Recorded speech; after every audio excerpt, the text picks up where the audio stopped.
Subscribe कीजिए हमारे YouTube channel को और इस बेल आइकन के ऊपर क्लिक कीजिए हमारे लेटेस्ट वीडियो को सबसे पहले देखने के लिए।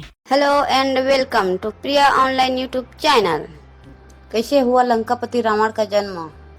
बड़ा रोचक है ये रहस्य। रामायण हिंदुओं का प्रमुख धर्म ग्रंथ माना जाता है। वैसे तो रामायण में कई पात्र हैं, लेकिन लोग मुख्यतया प्रभु श्री राम से इसे जोड़कर देखते हैं। लेकिन यह भी सच है कि अगर रावण ना होता तो शायद ही रामायण की रचना हो पाती।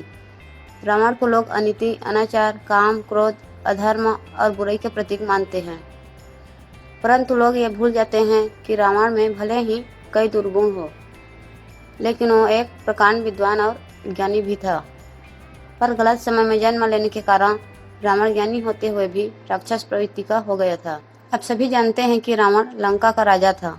लंकापति रावण के जन्म के बारे में कई तरह की पौराणिक कथाओं का विवरण मिलता है, लेकिन वाल्मीकि रामायण के अनुसार रावण ऋषि विश्वश्रवा का पुत्र और पुरुषत्व मुनि का पोता था। कथा के अनुसार मलयवान, माली और सुमाली नाम के 3 दैत्य हुआ करते थे। इन तीनों ने ब्रह्मा जी की घोर तपस्या की और बलशाली होने का वरदान प्राप्त किया। वरदान प्राप्ति के बाद ये तीनों भाई तीनों लोकों में देवताओं, ऋषि मुनियों पर अत्याचार करने लगे। यह देख सभी देवता भगवान शंकर के पास गए और बचाने को कहा। अब सभी जानते हैं कि रावण लंका का राजा था।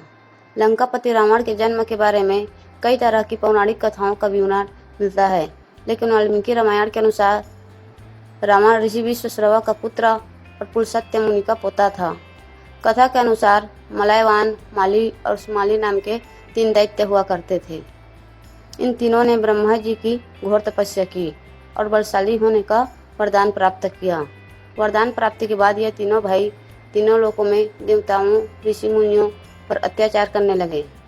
यह देख सभी देवता भगवान शंकर के पास गए और बचाने को कहा, पर भगवान शंकर ने यह कहते हुए मना कर दिया कि ये तीनों दैत्य मेरे हाथों से नहीं मारे जा सकते, इसलिए आप सभी श्री विष्णु जी के पास जाएं।